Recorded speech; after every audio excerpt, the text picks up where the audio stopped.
you decided to study business in college, right? Yes, that was the whole thing when I realized that I wanted to invent something. Then software seemed to be the easiest way to invent something.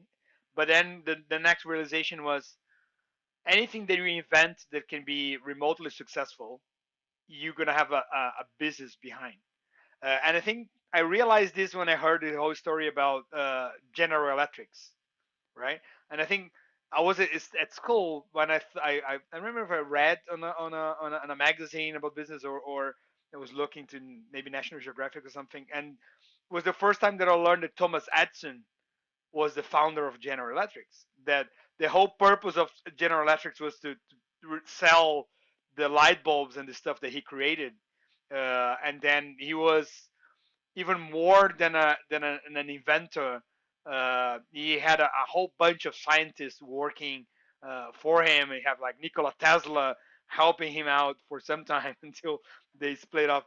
And then you start thinking, okay, but that was like a businessman sort of thing, like hiring talents and geniuses to work with him, to then having investors to fund his idea and his labs. And I feel that sometimes when you're learning about the story for a lot of these inventions, the entrepreneurial side of that invention, for some reason, it's left off. It's left out of the story, right? Like, oh, you just think, oh, who invented the light bulb? And then say, okay, Thomas Edison. And then it's like, oh, and then you have a picture of an inventor working alone on a lab and coming up with the idea, and then you don't know what happened before that or after, or if he was a lonely guy, alone inventor. And then we realized, no, this was a serious business. He actually got money. He did the promise that he was going to come with the lamp in X amount of time. They had delays. He had to fire people, have to hire people, ask for more money. Then there was like creating the company. He didn't manage the company well, so he got fired from the board. Like they removed his name, and then it used to be Thomas Edison General Electric, and became just General Electric because he got to a point where he removed him. And then you when you look on the present and think, okay, that's you can see Steve Jobs and Apple, and then he got like fired from Apple. And like although he had all the initial idea, there was like a bunch of engineers that were hired and so on. So I think that's what made me realize I need to learn the business side, just as importantly than I can learn how to code. And learn how to code seems a lot easier to learning the internet and to read a book than it seems to run to harder to learn how to run a business. So that was my mentality in choosing. Let me do business management at university because the software part I'll learn it in the internet. Wow, interesting, huh? Very conscious decision. And oftentimes I think that I was reading, I think it was a week ago or something, that the only big tech company that's publicly traded that continues to have a founder that is still the CEO is Facebook. And I think that he has a lot of problems.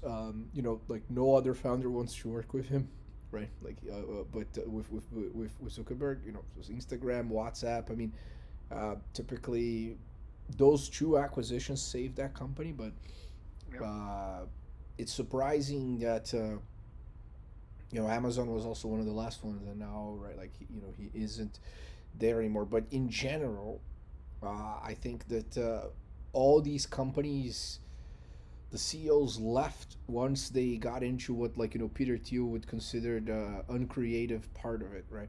That's basically kind of like, say Google already just got too lazy. All they do is make money with ads, or Facebook, although he's also on the board there and so forth. But uh, there's nothing like a company that's led by the founders. But I think that what you're talking about is very important. You're having the consciousness that, like, it's also, as the business grows, you have to also up your game and your skills, because a company with 10 people is very different than with 30, than 50, than 100, and that requires a different level of, like, organization and systematic leadership and so forth. So,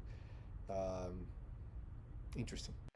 And even the university cannot obviously cannot prepare you for that, as I'm finding out. Like there I is think the college, I mean, I, I think it doesn't prepare you for a lot of real. I mean, it helps you understand a bunch of problems in life as becoming of an adult. But you know, when it comes to doing, I think what we do is a little bit different. So